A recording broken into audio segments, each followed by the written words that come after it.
नमस्कार दोस्तों, ढोल में पोल चैनल में आप सब मित्रों का हार्दिक स्वागत करता हूं। दोस्तों, जिन धर्म ग्रंथों को बताया जाता है कि बड़ा ज्ञान विज्ञान भरा हुआ है, वो आप जो जान पा रहे हैं दोस्तों, ढोल में पोल चैनल के माध्यम से। दोस्तों, विभिन्न ग्रंथों के पढ़ने से विदित होता है कि इन धर्म ग्रंथों में तमाम अंधविश्वास और पाखंड भरा हुआ है, जिसके आधार पर आज भी समाज में अंधविश्वास, पाखंड, जात पात, ऊंच नीच, छुआछूत आदि कूट कूट कर भरी हुई है, आज भी प्रचलित है। दोस्तों, आज का जो प्रकरण है उसमें हम देखेंगे कि किस तरह से एक फूल की महिमा बताई गई है कि विष्णु जी का नैवेद्य है, और वो जो है अगर कोई इसकी निरादर कर देता है तो उसकी सारी संपत्ति चली जाती है, लक्ष्मी विहीन हो जाता है, श्री लक्ष्मी हीन हो जाता है वो व्यक्ति। और यहाँ तक कि इंद्र को भी होना पड़ा, और इंद्र जो कि राजा है, देवताओं का, स्वर्ग का मालिक है। अब दोस्तों, ये स्वर्ग नरक सब कुछ यहीं था। आर्यों ने जो है अपनी सुविधा के लिए इसको स्वर्ग बना लिया था, सारी सुविधाएं कर ली थी। यहाँ तक कि उनका जो स्वर्ग था उसमें तमाम अप्सराएं उन्होंने, इंद्र आदि ने, देवताओं ने जो है फिर उनके सहारे अपना मनोरंजन होता था, उनके साथ जो है संभोग करते थे, समागम करते थे, रत क्रिया करते थे, आनंद लेते थे उनके साथ। तमाम अप्सराएं एक से एक सुंदर जो है उन्होंने नियुक्त कर रखी थी दोस्तों। तो ये कहीं और नहीं था, स्वर्ग नरक जो है यहीं बना रखा था। अनार्यों के लिए ये नरक बना दिया था और स्वर्ग जो है अपने लिए बना लिया था दोस्तों। तो दोस्तों, तमाम जो है अप्सराएं रहती थीं, और उनके साथ ही ये ब्राह्मण, ऋषि, महर्षि जो कि तपस्याधारी बनते थे, तपस्वी बनते थे, वो भी उनके साथ खूब रमण करते थे। ऐसे तमाम आपने जो है प्रसंग देखे हैं दोस्तों। आज का जो प्रसंग है वो भी इस तरह का बड़ा रोचक प्रसंग है कि देखिए दोस्तों, किस तरह से जो है फूल की अवहेलना कर देते हैं, नैवेद्य की। इंद्र जी श्रीहीन हो जाते हैं, और उनकी जो सबसे सुंदर रंभा अप्सरा थी वो जो है छोड़ के चली जाती है। ब्रह्मा जी के पास जाते हैं परेशान होकर के।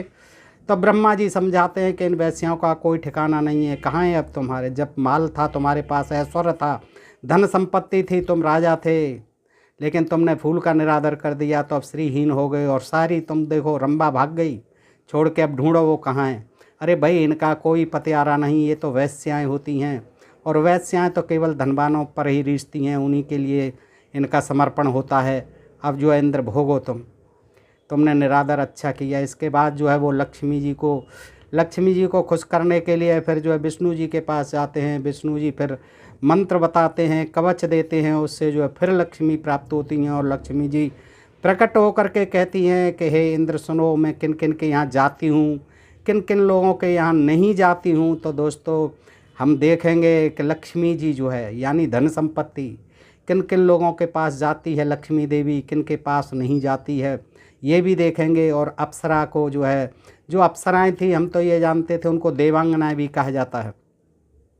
हम ये जानते थे कि ऐसे ही नाच गाने वाली होती होंगी, लेकिन आज जो है ब्रह्मा के मुख से हमने जाना है दोस्तों कि ये जो है वैश्याएँ होती थीं, और इनका मनोरंजन भी करती थीं, इनके साथ ये लोग संभोग भी करते थे, ख़ास तौर से इंद्र। तो दोस्तों, ये बड़ा रोचक प्रसंग है, आइए देखते हैं, और आपसे अनुरोध करता हूं कि इस प्रसंग को आप पूरा सुने दोस्तों। मेरा प्रयास रहता है कि मैं आप को ऐसे ही अनजाने, अनपढ़े, अनसुने ऐसे ही कुछ तथ्य जो है इन धार्मिक तथाकथित ग्रंथों से लाता रहूं आपके सामने, और आप जानते रहें कि दोस्तों किस तरह से इन धर्म ग्रंथों में बेसिर पैर की अमर्यादित बातें, काल्पनिक बातें, मिथ्या बातें भर दी गई हैं, और जिनसे समाज को गुमराह किया हुआ है। और आज भी तथाकथित तमाम शिक्षित, सुशिक्षित लोग, बड़े बड़े डॉक्टर, इंजीनियर, वकील, वैद्य, चपरासी, प्रोफेसर, अफसर, सब जो है मंत्री, संतरी, प्रधानमंत्री, राष्ट्रपति जो है, इन्हीं के आधार पर आज भी इनके अंधविश्वासी बने हुए हैं दोस्तों। तो दोस्तों, देखते हैं आज ये जो है श्री नारायण जी नारद को ये प्रवचन सुना रहे हैं कि भगवान नारायण के निवेदित पुष्प की अवहेलना से, नारायण ही सुना रहे हैं और उन्हीं का ही फूल है निवेदित किया हुआ। वो देखिए जो है वो कहते हैं कि नारद एक बार देवराज इंद्र निर्जन वन में एक पुष्पोद्यान में गए, यानी निर्जन वन था, उसमें एक फूलों का बगीचा था। उसमें पहुंचते हैं कौन? देवराज इंद्र। कौन सुना रहे हैं? श्री नारायण यानी विष्णु जी सुना रहे हैं। किसको सुना रहे हैं? नारद को। कहे नारद सुनो, देखो एक रमणीक बात बता रहा हूँ मैं, मनोहर ये प्रसंग है, सुनिए आप, दिल से सुनिए, मन से सुनिए। तो वो सुनते हैं कि एक बार देवराज इंद्र निर्जन वन में एक पुष्पोद्यान में गए, कोई गार्डन था जिसमें कि फूल खिले हुए थे तरह तरह के। वहाँ रंभा अप्सरा से उनका समागम हुआ, समागम करते हैं रंभा अप्सरा से। तदनंतर वे दोनों जल विहार करने लगे। देखिए इंद्र क्या करता था, जो आर्यों का देवता था, जो वैदिक देवता था, वेदों में जो है इसी देवता को मानते हैं इंद्र को, और ये पदवी भी होती थी। ये इंद्र जो है बदलते रहते थे। तो इंद्र जो है क्या काम करते थे कि ये राजा का काम करते थे, छत्री का काम करते थे, आर्य ब्राह्मणों की जो है रक्षा करते थे, और आर्य ब्राह्मण जो है इनको सोमपान पिलाते थे, मांस भी खिलाते थे, यज्ञों में तमाम बलि दी जाती थी। तो आह्वान करके ये इंद्र को खिलाते थे और इंद्र फिर इनकी रक्षा करता था। इंद्र जो है तमाम असुरों को, वृत्रासुर आदि को, शंबरासुर आदि को मारा था और मारता रहता था दोस्तों। तो ये जो है बड़ा भोग विलासी भी था। तमाम अप्सराएं जो है अपने हरम में इसने पाल रखी थी, जिसे स्वर्ग कहते हैं दोस्तों। तो वो क्या होता है कि एक बार जंगल में चले गए, वहाँ गार्डन में उनको अप्सरा रंभा से समागम किया, और फिर उसके बाद जल विहार करने लगे, नहाने धोने लगे, जल विहार करने लगे तालाब में। इसी बीच मुनिश्रेष्ठ दुर्वासा बैकुंठ से कैलाश जाते हुए, बैकुंठ से कैलाश जा रहे थे, शिष्य मंडली सहित वहाँ आ पहुँचे। अब इन पर दुर्वासा जी हुए, जे भी नारद जी हुए, और ऋषि मुनि हुए, वो भी अपनी फिराक में घूमते फिरते रहते थे शिष्यों सहित। तो वो भी जा रहे थे अपने बैकुंठ से कैलाश को। तो रास्ते में उनसे भेंट हो जाती है, इंद्र जी को देखते हैं वहाँ जल विहार करते हुए। देवराज इंद्र ने उन्हें प्रणाम किया, मुनि ने आशीर्वाद दिया, फिर भगवान नारायण का दिया हुआ आशीर्वाद दिया। फिर क्या किया उन्होंने कि नारायण भगवान का दिया हुआ पारिजात पुष्प इंद्र को देकर मुनि ने कहा, देवराज भगवान नारायण के निवेदित यह पुष्प सब विघ्नों का नाश करने वाला है। पारिजात का पुष्प दोस्तों, पारिजात तो आपने देखा होगा, हरसिंगार का वृक्ष जो होता है उसी को पारिजात कहते थे। और उसको जो है सुंदर फूल आते हैं सफ़ेद सफ़ेद छोटे छोटे से। तो वो एक फूल जो है भेजा था नारायण ने कि जाओ कहीं मिलेंगे इंद्र जी अप्सरा के साथ समागम करते हुए, जल विहार करते हुए, और ये फूल उनको दे देना ताकि ये अपने सिर पर लगा लें इसे। तो इस तरह से वो कह देते हैं कि ये जो बता रहे हैं कि देखिए ये फूल है और इसको, ये सारे विघ्नों का नाश करने वाला है इंद्र, और तुम पर बहुत विघ्न बाधाएँ आती रहती हैं, इसलिए ये जिसके मस्तक पर रहेगा, उसकी क्वालिटी बताते हैं कि यह जिसके मस्तक पर रहेगा, यानी मस्तक पर रखा रहेगा फूल जो है, वह सर्वत्र विजय प्राप्त करेगा। वो चारों तरफ हर कंट्री से जो है जीत जाएगा युद्ध को, और देवताओं में अग्रगण्य होकर अग्र पूजा का, सबसे पहले अग्र पूजा होगी उसकी, देवताओं में अग्रगण्य हो जाएगा। महालक्ष्मी छाया की तरह सदा उसके साथ रहेंगी। महालक्ष्मी जी उसके साथ छाया बन के पीछे पीछे घूमती रहेंगी। वे उस फूल की जो उपमा महिमा बता रहे हैं। कौन? दुर्वासा जी। किसको? इंद्र को। वह ज्ञान, तेज, बुद्धि, बल सभी बातों में सब देवताओं से श्रेष्ठ और भगवान हर के तुल्य पराक्रमी होगा। बस हर के तुल्य पराक्रमी हो जाएगा विष्णु के, और देवताओं से श्रेष्ठ हो जाएगा जो इस फूल को माथे पर रख लेगा, ऊपर रख लेगा खोपड़ी पर। परंतु जो पामर यानी जो मूर्ख अहंकार बस भगवान श्री हरि के निवेदित इस पुष्प को मस्तक पर धारण नहीं करेगा, वह अपनी जाति वालों के सहित श्री भ्रष्ट हो जाएगा, श्री से हीन हो जाएगा, जाति वालों के सहित। देखिए जाति की भी बात आ जाती है। अब देवताओं की क्या जाति थी? इंद्र तो देवताओं के राजा थे, लेकिन वो कहते हैं अपनी जाति वालों के सहित श्री भ्रष्ट हो जाएगा, यानी देवताओं के साथ श्री भ्रष्ट हो जाएगा। इतना कहकर दुर्वासा जी तो शंकरालय को चले गए, कैलाश को चले गए। इंद्र ने उस पुष्प को अपने सिर पर न धारण करके उसने हल्के में ले लिया। इंद्र जो है इतना समझाया लेकिन समझ में नहीं आया। फूल को यार जरा सा फूल है, इससे कुछ नहीं होने वाला है। ये महात्मा जी तो ऐसे ही कहकवा रहे हैं, अपना जो है वो कहकवा के चले गए और उन्होंने उसको फेंक दिया। नहीं, हाथी के मस्तक पर रख दिया, अपने ऐरावत हाथी के मस्तक पर रख दिया। तो इंद्र ने उस पुष्प को अपने सिर पर धारण न करके ऐरावत हाथी के, ले भैया तू हो जा श्रीयुक्त, महालक्ष्मी तेरे पीछे पीछे घूमे, मुझे ज़रूरत नहीं है, मैं तो वैसे ही राजा हूँ। तो हाथी के मस्तक पर रख दिया इंद्र जी ने। इससे इंद्र श्रीभ्रष्ट हो गया। बस जैसे ही माथे पर रखा हाथी के पर, उनकी लक्ष्मी चली गई।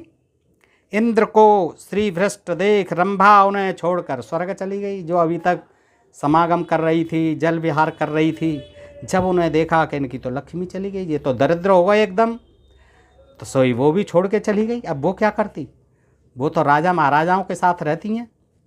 गजराज इंद्र को नीचे गिरा कर महान अरण, और वो भी गजराज भी कहाँ संभालता, उसके माथे से भी गिर गया, तो वो वन में चला गया, अरण में चला गया, छोड़ करके इंद्र को भी गिरा दिया उसने, और हथनी के साथ विहार करने लगा, वो भी विहार करने लगा। इंद्र को गिरा दिया, फूल को गिरा दिया, वो भी अपनी मस्ती में आ गया कि ये सारी मस्ती हमारे ये महावत जी इंद्रराज करते रहते हैं, मैं भी कुछ कर लूँ। तो वो भी छोड़ छाड़ के उसे गिरा गुरु के इंद्र को, फूल को, जंगल में पहुंच जाता है और जंगल में हथनी के साथ विहार करने लग जाता है। उस वन में उसके बहुत से बच्चे होते हैं, बच्चे तो होंगे ही जब रमण करेगा तो।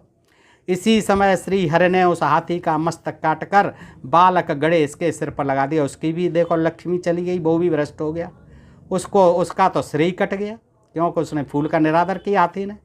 क्योंकि गणेश जी जो है कटे हुए रखे थे, उनका सिर अलग पड़ा हुआ था। विष्णु जी आते हैं, कहीं कहीं ऐसी भी कथा है कि शिव जी ने जोड़ा था हाथी का सिर, कहीं कहीं ऐसी भी कथाएं कि विष्णु जी ने ला के जोड़ा था। तो यही जो मतवाला हो गया था, विष्णु जी के फूल का जिसने निरादर किया था, उसी हाथी का सिर कट गया और गणेश के सिर पर जोड़ दिया विष्णु जी ने। तो दोस्तों ये फल जो दे दिया किसका, जो उपमा महिमा बता दी पुष्प की। देखिए, किसी देवता पर चढ़े हुए फूल का निरादर नहीं करना है, इससे ये बताया गया है। नहीं तो इंद्र जैसा राजा भी भ्रष्ट हो जाता है, राजा कोई निरादर नहीं करे अन्यथा श्रीहीन हो जाता है। आगे जो है क्या होता है कि जिसकी इंद्र की बुद्धि भ्रष्ट हो गई थी, श्री से भ्रष्ट होने के कारण उस पर दीनता छा गई थी। दीनता तो छाई जाएगी जब श्रीहीन हो जाएगा तो। और जिसका आनंद भ्रष्ट हो गया था, रास विहार सब चले गए, आनंद भ्रष्ट हो गया बगैर पैसे के, वह इंद्र गजेंद्र और रंभा से पराभूत होकर अमरावती में गया। इंद्र का हाथी भी चला गया, गजेंद्र, और रंभा भी चली गई छोड़ छाड़ के। तो वो परेशान अब अमरावती में चला गया अपनी में। वहाँ उसने देखा कि उस पुरी में आनंद का कोई नाम निशान नहीं है। अब आनंद कहाँ से आए जब अप्सरा ही चली गई सब छोड़ छाड़ के, तो नाम निशान नहीं है। वह दीनता से ग्रस्त हो गया, बंधुओं से हीन हो गया और शत्रु वर्गों से खचाखच भर गया। क्या, अमरावती नगर। तब दूत के मुख से सारा वृतांत सुनकर वह गुरु बृहस्पति के घर गया। अब दूत को क्या है, तुमको खुद पता है इंद्र जी कि क्या कर दिया तुमने जो है निरादर करके फूल का। अब वो क्या करते हैं कि दुखी होकर के अपने गुरु बृहस्पति के पास आते हैं। देवताओं के गुरु बृहस्पति थे दोस्तों। तो बृहस्पति के घर गए और फिर गुरु और देवगणों के साथ वह ब्रह्मा की सभा में जा पहुँचे। ब्रह्मा जी की कचहरी लगी रहती थी। तो अपने गुरु बृहस्पति को और देवताओं को साथ लेकर के अपनी मंडली को पहुंच जाते हैं ब्रह्मा जी की सभा में। वहां जाकर देवताओं सहित इंद्र ने और बृहस्पति ने ब्रह्मा को नमस्कार किया और भक्ति भाव सहित वेद विधि के अनुसार स्तोत्र द्वारा ब्रह्मा जी की स्तुति की सबने। तत्पश्चात बृहस्पति ने प्रजापति ब्रह्मा से सारा वृतांत कह सुनाया इंद्र का, ऐसे ऐसे हो गई गड़बड़। अब ये बहुत परेशान है हमारे इंद्र महाराज। उसे सुनकर ब्रह्मा ने नीचे मुख करके कहना प्रारंभ किया, नीचे को मुख कर लिया, वो भी दुखी हुए। अब सुनाते हैं। ब्रह्मा बोले, देवेंद्र तुम मेरे प्रपौत्र हो, यानी पौत्र के भी पुत्र, प्रपौत्र हो, और श्री संपन्न होने से सदा प्रज्वलित होते रहते हो, चमकते रहते हो श्री से युक्त होने के कारण। किंतु राजन, लक्ष्मी के समान सुंदरी सची के पति होने, सची, रंभा, मेनका, पता नहीं तमाम थी, घृताची, तमाम अप्सराएं थीं एक से एक सुंदर। तो वो कहते हैं ब्रह्मा जी कि सची के पति होने पर भी, सची पति कहलाते इंद्र, तुम आचरण भ्रष्ट हो जाते हो, सची के साथ ही नहीं रहते हो, तुम तो आचरण भ्रष्ट हो जाते हो, जिन्हें कहाँ कहाँ मुँह मारते फिरते हो। जो आचरण भ्रष्ट होता है उसे लक्ष्मी अथवा यश की प्राप्ति कहाँ से हो सकती है देवराज। ये भी आप भूल जाते हैं कि जो आचरण भ्रष्ट इंसान हो जाता है उसे लक्ष्मी और यश की प्राप्ति हरगिज नहीं होती। वह पापी तो सदा सभी सभाओं में निंदा का विषय बना रहता है, उसकी जगह जगह निंदा होती रहती है। रंभा ने तुम्हें हतबुद्धि बना दिया था, मंद बुद्धि बना दिया था, पागल बना दिया था तुम्हें रंभा ने। उसके प्यार में, उसके संग काम वासना में आप पागल हो गए, उन्मत्त हो गए। उन्मादी हो गए, हतबुद्धि हो गए इंद्र। इसी कारण तुमने दुर्वासा द्वारा दिए गए श्री हर के नैवेद्य यानी उस फूल को गजराज के मस्तक पर डाल दिया था। ब्रह्मा जी सब देख रहे थे बैठे बैठे कि तुमने जो है, दुर्वासा ने जो फूल दिया, नैवेद्य दिया, तुमने उसकी अवहेलना करते हुए, अपमान करते हुए उसे अपने मस्तक पर धारण न करके आपने इतना हल्के में ले लिया, हाथी के मस्तक पर रख दिया। इस समय सबके द्वारा भोगी जाने वाली वह रंभा अब कहाँ है? ढूंढो, बताओ कहाँ है अब वो रंभा? और सबके द्वारा भोगी जाने वाली, देख लीजिए दोस्तों, सबके द्वारा भोगी जाती थी, सभी देवताओं के द्वारा, ऋषि महर्षियों के द्वारा ये अप्सराएं भोगी जाती थीं। साफ लिखा हुआ है, ब्रह्मा जी कह रहे हैं। और ये गणपति खंड पढ़ लेना 355 दोस्तों, ये है ब्रह्म वैवर्त पुराण है, गीता प्रेस गोरखपुर का, गणपति खंड है 355 पृष्ठ 354। तो दोस्तों देखिए ब्रह्मा जी बता रहे हैं और ये ध्यान से सुन लीजिए, क्या क्या सबके द्वारा भोगी जाने वाली, सबके द्वारा भोगी जाने वाली वह रंभा कहाँ है? गई, अब खोजो उसे। और श्री से भ्रष्ट हुए तुम कहाँ हो? अब तुम कहाँ पतित हो गए? जिसके कारण तुम्हें लक्ष्मी से रहित होना पड़ा, वह रंभा भी तुम्हें क्षण भर में ही त्याग कर चली गई। हे मंद बुद्धि इंद्र, तुमको जरा भी ख्याल नहीं था, तुम रंभाओं के चक्कर में ऐसे पागल हो जाते हो, कुछ नहीं विचारते हो, ज्ञान विवेक सब खो देते हो। अब सोचिए, तुमको लक्ष्मी से रहित होना पड़ा और लक्ष्मी से जैसे ही रहित हुए, वह रंभा भी तुम्हें क्षण भर में ही त्याग कर चली गई। क्योंकि वैश्या चंचला होती है। वैश्या जो क्या होती है?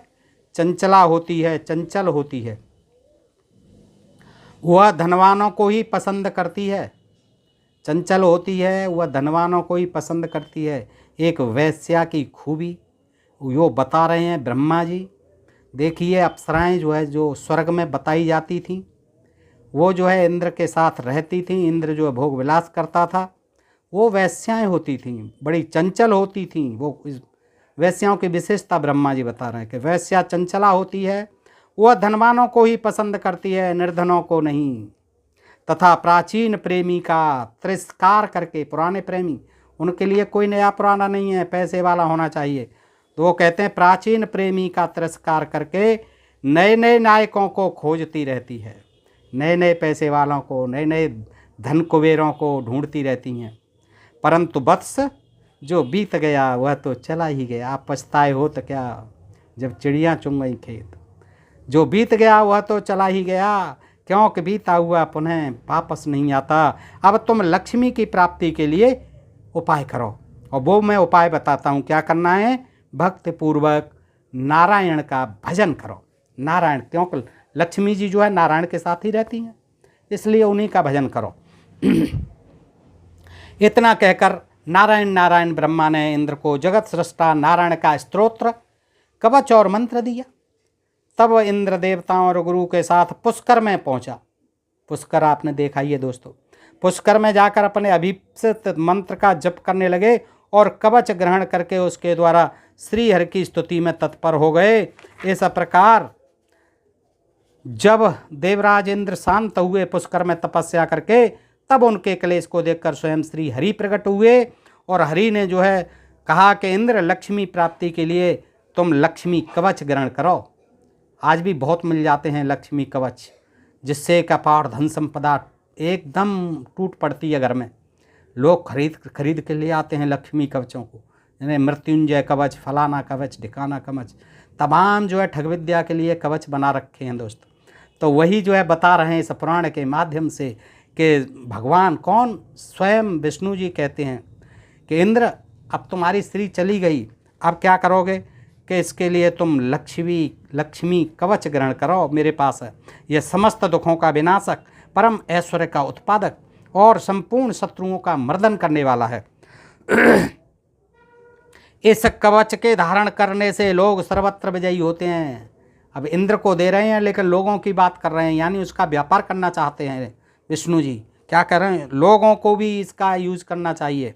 क्योंकि इस कवच के धारण करने से लोग सर्वत्र विजयी रहते हैं। पद्मा मेरे मस्तक की रक्षा करें, ये कहना है उसमें स्तोत्र में कि पद्मा मेरे मस्तक की रक्षा करें, हरिप्रिया कंठ की रक्षा करें, लक्ष्मी नासिका की रक्षा करें, कमला नेत्र की रक्षा करें। ये देखिए कवच दोस्तों, ये लक्ष्मी कवच है, इसकी जो है आराधना बता रहे हैं किस तरह से साधना करनी है, ये कहना है, ये मंत्र है। हरिप्रिया कंठ की रक्षा करें, लक्ष्मी नाक की रक्षा करें, नासिका की, कमला नेत्रों की रक्षा करें, केशव कांता केशों की, कमलालया कपाल की, जगत जननी दोनों कपोलों की, और सतप्रदा सदा स्कंद की यानी कंधों की रक्षा करें।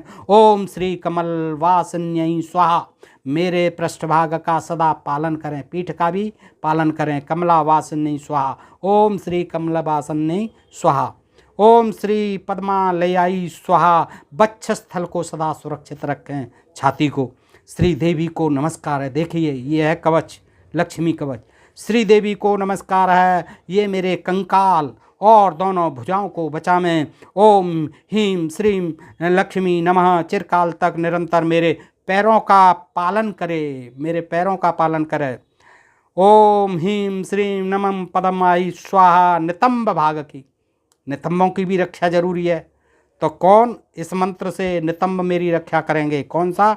ओम हीम श्रीम नमः पद्यायम स्वाहा, नितंब भाग की रक्षा करेगा ये मंत्र। ओम श्री महालक्ष्मी स्वाहा, मेरे सर्वांग की। अब एक ही बहुत है, सर्वांग की रक्षा हो जाएगी, इतनी देवियों को कष्ट देने की क्या जरूरत है? कोई नाक की कर रही है, कोई गालों की कर रही है, कोई गले की रक्षा करे, कोई नितंब की रक्षा करे, कोई कमर की, कोई पीठ की, तो इसमें सारे ही आ जाते हैं। ओम हीम श्रीम क्लीम महालक्ष्मी स्वाहा, सब ओर से सदा मेरी पालना करे। ओम ह्रीम श्रीम महालक्ष्मी स्वाहा, मेरे सर्वांग की, पूरे शरीर की रक्षा करे। एक ही बहुत था ये। बस इस प्रकार मैंने तुमसे सर्वेश्वर पद नामक परमोत्कृष्ट कवच का वर्णन कर दिया। यह परम अद्भुत कवच संपूर्ण संपत्तियों को देने वाला है। जो मनुष्य विधिपूर्वक गुरु की अर्चना करके इस कवच को गले में अथवा दाहिनी भुजा पर धारण करता है, वह सबको जीतने वाला हो जाता है। महालक्ष्मी कभी उसके घर का त्याग नहीं करती। देखिए, महालक्ष्मी उसके घर का कभी त्याग नहीं करती, इसलिए धड़ाधड़ खड़ती हैं। बड़े बड़े पैसे वाले खरीदते हैं, धन का लालच किसे नहीं है। और धन का लालच दिया जाएगा तो पता नहीं कितने कितने पैसे खर्च करके लोग ऐसे मंत्र संत्र जाप ये तमाम जो है कवच ये खरीद लेते हैं। आजकल तो मार्केट है, ऑनलाइन आ जाते हैं सारे, तो ये आशा में करते हैं लोग। अंधविश्वास है कि इसको खरीदने से और ये मंत्र पढ़ने से हमारी सब रक्षा हो जाएगी, धन आ जाएगा। तो जो मनुष्य विधिपूर्वक गुरु की अर्चना करके इस कवच को गले में अथवा दाहिनी भुजा पर धारण करता है, वह सबको जीतने वाला हो जाता है। महालक्ष्मी कभी उसके घर का त्याग नहीं करती, बल्कि प्रत्येक जन्म में छाया की बात सदा उसके साथ लगी रहती है। जो मंद बुद्धि इस कवच को बिना जाने ही, ये विष्णु जी बता रहे हैं, प्रचार कर रहे हैं, बिक्री कर रहे हैं उसकी कवच की। देखिए अपने कवच की, श्री लक्ष्मी कवच की क्या कह रहे हैं कि महालक्ष्मी कभी उसको घर को त्याग नहीं करती। जो इसे कवच को गले में पहन लेता है या दाहिनी भुजा पर बांध लेता है, हमेशा उसके साथ लक्ष्मी जी साथ साथ चलती हैं छाया की तरह। वह सबको जीतने वाला हो जाता है, सारे मुकदमे जीत जाएगा, किसी से झगड़ा हो जाए सब में जीत होगी उसकी। महालक्ष्मी कभी उसके घर का त्याग नहीं करती, बरसती रहेगी लक्ष्मी जो है, बल्कि प्रत्येक जन्म में, इसी जन्म में नहीं बल्कि प्रत्येक जन्म में छाया की भांति लक्ष्मी उसके साथ लगी रहेगी।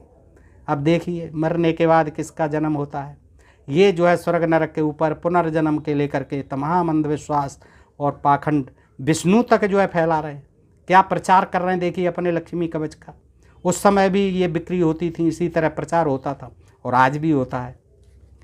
तो मंद बुद्धि इस कवच को, जो मेरे जैसा मंद बुद्धि इस कवच को बिना जाने ही लक्ष्मी की भक्ति करता है, फिर भी करने लग जाता है, जानता नहीं है, गुरु को नहीं जानता है, बताता है, उसे 1 करोड़ जप करने पर भी मंत्र सिद्धिदायक नहीं होते। ये 1 करोड़ मंत्र भले ही पढ़ ले, लेकिन जब तक जो है जानेगा नहीं, जैसे मैंने बताई है विधि, और गुरु के बिना करेगा, उसका जो है कभी सफल नहीं होगा। तो नारायण आगे कहते हैं कि महामुनि यो जगदीश्वर श्री हरि ने प्रसन्न हो इंद्र को यह कवच देने के पश्चात पुनः जगत की हित कामना से कृपापूर्वक उन्हें ओम ह्रीम श्रीम क्लीम नमो महालक्ष्मी हरिप्रियाई स्वाहा यह 16 मंत्र भी प्रदान किया। फिर जो गोपनीय परम दुर्लभ सिद्धों और मुनिवरों द्वारा दुष्प्राप्य और निश्चित रूप से सिद्ध प्रदाय हुआ सांबोक्त शुभ ध्यान भी बतलाया। अब तमाम ध्यान और प्राणायाम सब कुछ बता दिया है उन्होंने, तो लक्ष्मी जी जो खुश हो जाती हैं। इंद्र, गुरु, बृहस्पति और अन्य देवों को साथ लेकर फिर लक्ष्मी की प्राप्ति के लिए प्रसन्न मन से इंद्र क्षीर सागर के तट पर गए, जहाँ के वो रहते थे। विष्णु जी सोते रहते थे, शेषनाग के ऊपर लक्ष्मी जी पैर दबाती रहती थी, वही क्षीर सागर था। वहाँ उन्होंने अमूल्य रत्न की गुटका से युक्त कवच को गले में बांध लिया। पुनः पुनः उस दिव्य स्तोत्र का मन ही मन स्मरण किया। फिर सब लोगों ने भक्तिभाव पूर्वक कमल वासिनी लक्ष्मी का स्तवन किया। उस समय अनेक उनके सिर भक्ति के कारण झुके हुए थे और अत्यंत दीनतावश नेत्रों में आंसू छलक आए। तो महालक्ष्मी जी प्रकट हो जाती हैं, सारे देवताओं की स्तुति सुन करके कहती हैं कि बच्चों, तुम लोग ब्रह्म शाप के कारण भ्रष्ट हो गए हो, अतः मेरा तुम लोगों के घर जाने का विचार नहीं है। इस समय मैं ऐसा करने में समर्थ नहीं हूँ, नहीं जाऊँगी। इंद्र जी सुन लो, सभी देवता सुन लो, तुम ब्रह्म हत्या लग गई है, क्योंकि तुमने फूल को गिरा दिया था, इसलिए जो है ब्रह्म हत्या लग गई है। अब मैं आपके साथ नहीं जा सकती। और ब्राह्मण मेरे प्राण हैं, ब्राह्मण नैवेद्य चढ़ाते हैं, उसकी आपने अवहेलना कर दी इंद्र जी, क्योंकि ब्राह्मण मेरे प्राण हैं। मामूली बात नहीं है, लक्ष्मी जी कह रही हैं ब्राह्मण मेरे प्राण हैं, वे सभी सदा मुझे पुत्र से भी बढ़कर प्रिय हैं। वे ब्राह्मण जो कुछ देते हैं वह मेरी जीविका का साधन होता है। अब फूल दिया था ब्राह्मणों ने, नारायण जी ने खुद दिया था, और आपने उसकी अवहेलना कर दी, गिरा दिया, हाथी के मस्तक पर रख दिया। यदि वे विप्र यानी ब्राह्मण प्रसन्नतापूर्वक मुझसे कहें तो मैं उनकी आज्ञा से चल सकूँगी। ब्राह्मण मुझसे कहें तो मैं चल सकती हूँ देवता और इंद्र आपके साथ। वे तपस्वी मेरी पूजा करने में समर्थ नहीं हैं। यदि वे विप्र प्रसन्नतापूर्वक मुझसे कहें तो मैं उनकी आज्ञा से चल सकूंगी। वे तपस्वी मेरी पूजा करने में समर्थ नहीं हैं। जब अभाग्य का समय आ जाता है तभी वे गुरु, ब्राह्मण, देव, सन्यासी और वैष्णवों द्वारा शापित होते हैं। देखिए, जब बुरा समय आ जाता है तो वो लोग जो है और देवता जो है किसके द्वारा शापित हो जाते हैं? जो गुरु की, ब्राह्मण की, देवताओं की, सन्यासी और वैष्णवों की, ये सब ब्राह्मण में ही आ जाते हैं। गुरु, ब्राह्मण तो ब्राह्मण होते ही हैं, देवता ब्राह्मण होते ही हैं, सन्यासी ब्राह्मण होते ही हैं, और वैष्णव जो है ब्राह्मण होते ही हैं। तो यानी उनका मतलब है ब्राह्मण ही सर्वे सर्वा हैं, ब्राह्मण को नाराज़ नहीं करना है। नहीं तो मैं भी नहीं जाती हूँ, ब्राह्मण कह देंगे तभी जाऊँगी तुम्हारे साथ इंद्र। जो सबके कारण ऐश्वर्यशाली, सर्वेश्वर और सनातन हैं, वे भगवान नारायण भी ब्रह्म शाप से भय मानते हैं। वो भी डरते हैं मेरे पति महाराज विष्णु जी, वो भी डरते हैं कि कहीं मुझे कहीं से ब्रह्म हत्या न लग जाए। ब्रह्म हत्या का मतलब कि ब्राह्मणों की दी हुई किसी चीज़ का निरादर नहीं करूं, वो भी ब्रह्म हत्या के समान है।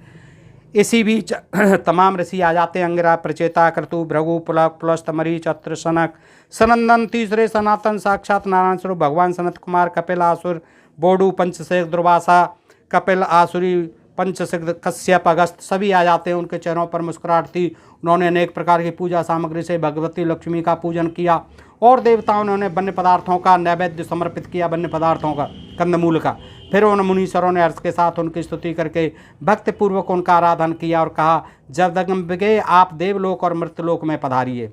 अब तो हमने आपकी सेवा कर दी, पूजा याचना कर दी, अब जाइए मृत्युलोक में और देवलोक में, आप छोड़ो इस क्षीर सागर को। उनका यह वचन सुनकर जगजननी संतुष्ट हो गई और ब्राह्मणों की आज्ञा से निर्भय हो चलने के लिए तैयार हो गई, और उनसे बोली कि विप्रवरो यानी ब्राह्मणों, मैं आप लोगों की आज्ञा से देवताओं के घर जाऊंगी, किंतु भारतवर्ष में जिन जिन के घर नहीं जाऊंगी उनका विवरण सुन लो। मैं देवताओं के घर तो जाऊंगी, ब्राह्मणों आप कह रहे हैं इतने ब्राह्मण इकट्ठे होके आए हैं, लेकिन मैं जो है किन किन के घर नहीं जाऊंगी भारतवर्ष में, ये सुन लो। दोस्तों, ये बड़ा रोचक प्रसंग है, आप इसको सुन लीजिए। कि पुण्यात्मा गृहस्थों और उत्तम नीति के जानकार नरेशों के घर तो मैं जाऊंगी, पुत्र की भांति उनकी रक्षा करूंगी। जिसके प्रति उसके गुरु, देवता, माता, पिता, भाई, बंधु, अतिथि और पितर लोग रुष्ट हो जाएंगे, उसके घर में नहीं जाऊंगी। जो मिथ्यावादी यानी झूठ बोलने वाले, पराक्रमहीन और दुष्ट स्वभाव वाला है, मेरे पास कुछ नहीं है यूँ सदा कहता रहता राजा, मेरे पास कुछ नहीं है यूँ सदा कहता रहता है, ब्राह्मणों के लिए कुछ नहीं है यूँ कहता रहता है, उसके घर में मैं नहीं जाऊंगी।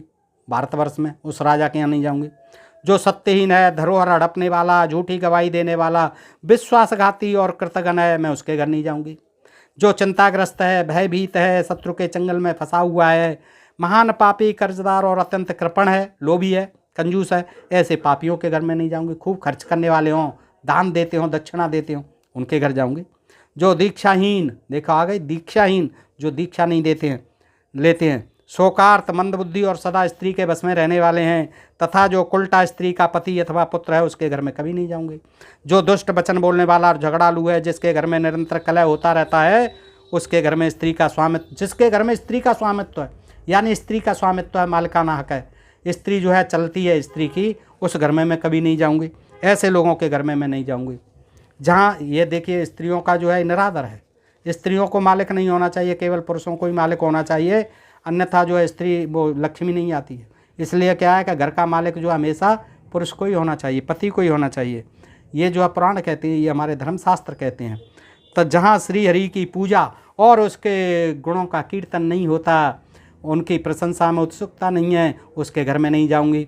जो कन्या, अन्न और वेद को बेचने वाला मनुष्यघाती और हिंसक है, उसका घर नरक कुंड के समान है, अतः मैं उसके घर नहीं जाऊंगी। जो कृपणतावश माता पिता, भार्या, गुरुपत्नी, गुरुपुत्र, अनाथ बहन और आश्रयहीन बांधवों का पालन पोषण नहीं करता, सदा धन संग्रह में जोड़ने में लगा रहता है, उसके नरक कुंड सदृश घर में मैं नहीं जाऊंगी। उसका घर नरक के समान है, मैं नहीं जाऊंगी। जिसके दांत और वस्त्र गंदे, मस्तक रूखा और ग्रास तथा हास विकृत रहते हैं, उसके घर में नहीं जाऊंगी। जिसके गंदे कपड़े रहते हैं, यानी गरीब है बेचारा, दांत मात साफ नहीं करता है, मंजन नहीं पैदा होता है उसके घर पे, इतने पैसे नहीं है तो दांत गंदे रहते हैं। जिसके कपड़े गंदे रहते हैं, साबुन नहीं है, नहीं धो पाता है साबुन से, मस्तक जो है उसका रूखा है, ग्रास और हरास विकृत रहता है, उसके घर में नहीं जाऊंगी।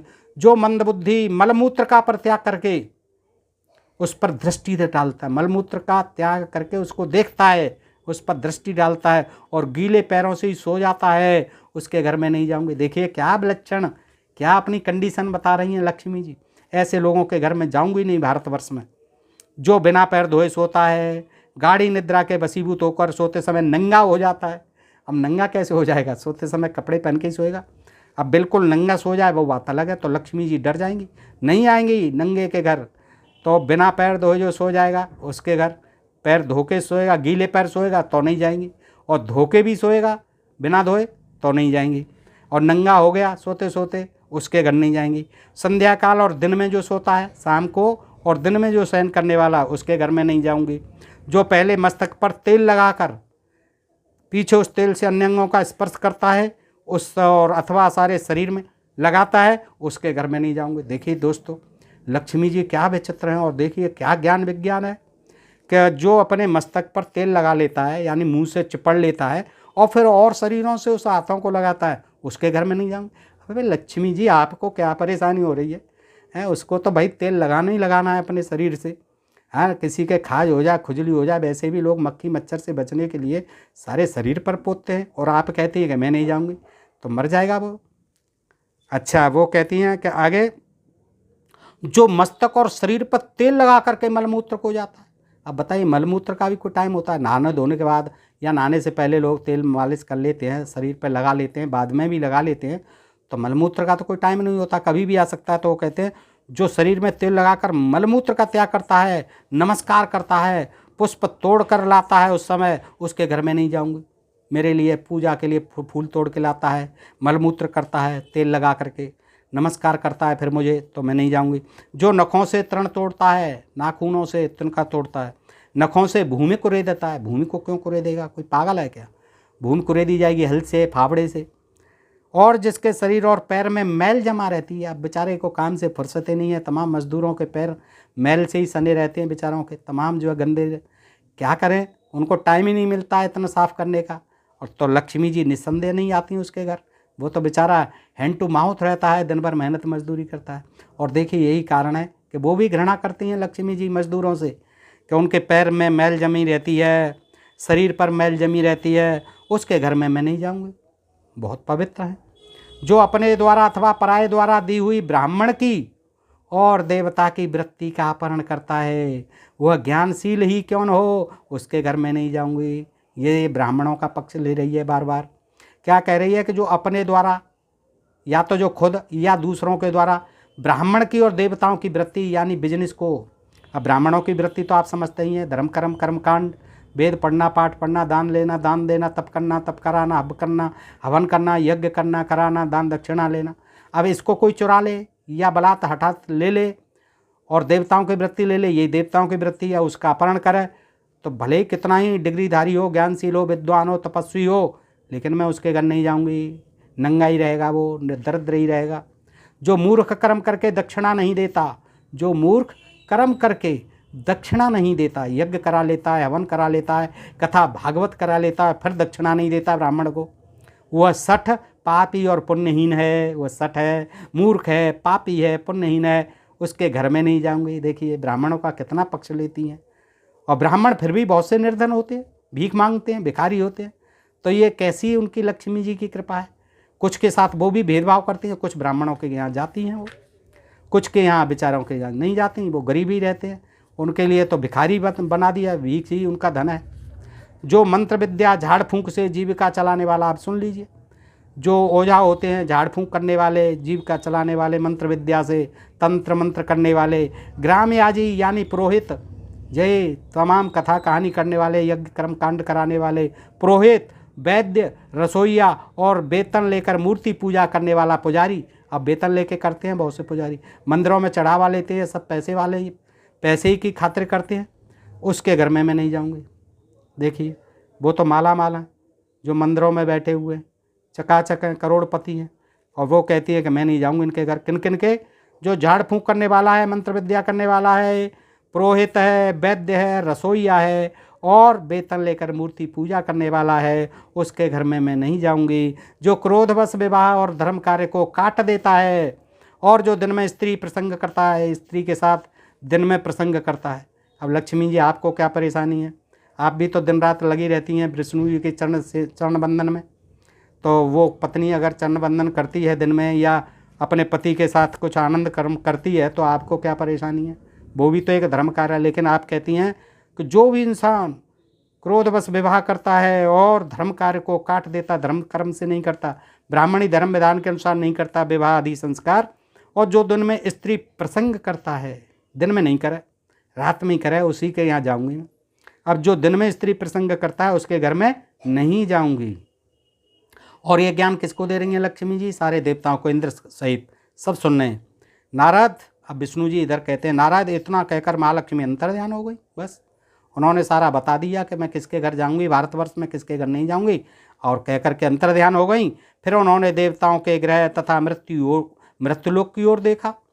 तब सभी देवता और मुनगण आनंदपूर्वक महालक्ष्मी को प्रणाम करके शीघ्र ही अपने अपने वास स्थान को चले गए। महालक्ष्मी को प्रणाम कहाँ किया? महालक्ष्मी तो पहले ही अंतर ध्यान हो गई हैं, मृत्यु लोक को चली गई, वो देवताओं के लोक को चली गई। अब कहते हैं कि आनंदपूर्वक महालक्ष्मी को प्रणाम करके शीघ्र ही अपने अपने निवास स्थान को चले गए। उस समय उनके ग्रहों को शत्रुओं ने छोड़ दिया था, भग गए। उन्होंने प्राप्त हो गई लक्ष्मी, हो गई कृपा। उनको जैसे ही मालूम पड़ा तो असुर जो है भाग गए इंद्रलोक को छोड़ के, और वे सुहृदों से परिपूर्ण थे। मुने फिर तो स्वर्ग में दुंदुबियाँ बजने लगीं, फिर से दुंदुबियाँ बजने लगीं और फूलों की वर्षा होने लगी। इस प्रकार देवताओं ने अपना राज्य और लक्ष्मी को प्राप्त कर लिया। इस प्रकार मैंने लक्ष्मी के, नारद इस प्रकार मैंने तुमसे, विष्णु जी कहते हैं, इस प्रकार मैंने लक्ष्मी के उत्तम चरित्र का जो सुखदायक मोक्षप्रद और सार रूप है वर्णन कर दिया। अब और क्या सुनना चाहते हो? और आगे कौन सा ज्ञान लेना चाहते हो नारद? बताओ, मेरा यही काम है, मैं सुनाता रहूँगा आपको। तो आगे सुनाते रहते हैं दोस्तों, और ये ग्रंथों में सारी कथाएं ये सुनाते रहते हैं विष्णु जी, कहीं शंकर जी, कहीं कृष्ण जी, कहीं राम जी, कहीं तमाम ज्ञान देते रहते हैं कृष्ण जी। तो ये जो है ब्राह्मणों की तमाम महिमा गाते रहते हैं दोस्तों, और ये इनमें ज्ञान विज्ञान भरा पड़ा है दोस्तों। ये देखिए, इनको पढ़ने से ज्ञात होता है। हमें कोई वो नहीं है, इनसे द्वेष नहीं है। आपने जो ठीक लिखा है अपने लिए, क्योंकि उस समय जो परिस्थितियाँ ऐसी थी कि कामकाज थे नहीं और आपको जो है अपनी जीविका चलानी ही थी, तो लिख लिया। लेकिन आज इनका कोई प्रासंगिकता नहीं है, ना कोई इनका कोई मतलब है। आजकल तो सभी लोग पढ़ रहे हैं, लिख रहे हैं, अच्छा कमा रहे हैं, खा रहे हैं, रोज़गार पा रहे हैं, तमाम जो है शासन चला रहे हैं। तो आज इन चीज़ों की कोई ज़रूरत नहीं है। लेकिन फिर भी ये कवच, लक्ष्मी कवच, मृत्युंजय जाप, फलाने जाप तमाम चल रहे हैं संसार में। तमाम जो है जंत्र मंत्र और ये भूत प्रेत और तमाम जो है बाबा करोड़पति बने बैठे हैं, लोगों को ठग रहे हैं। कि इस पे भूत है, फलाना है, ये हो गया, लिख के दे रहे हैं। जैसे डॉक्टर पर्चे पर दवाई लिख के दे देता है, ऐसे दे देते हैं कि लो जाओ, इस जप को कर लेना 15 दिन, सब शुद्ध हो जाएगा, सब लक्ष्मी आ जाएगी, बच्चे की नौकरी लग जाएगी, तुम्हारे पुत्र पैदा हो जाएगा। दुनिया भर के और करोड़पति बने हुए बैठे हैं, सिवाय मूर्खतापूर्ण बातों के, जनता को बहकाने के और सीधे साधे लोगों को, गरीब लोगों को ठगने के।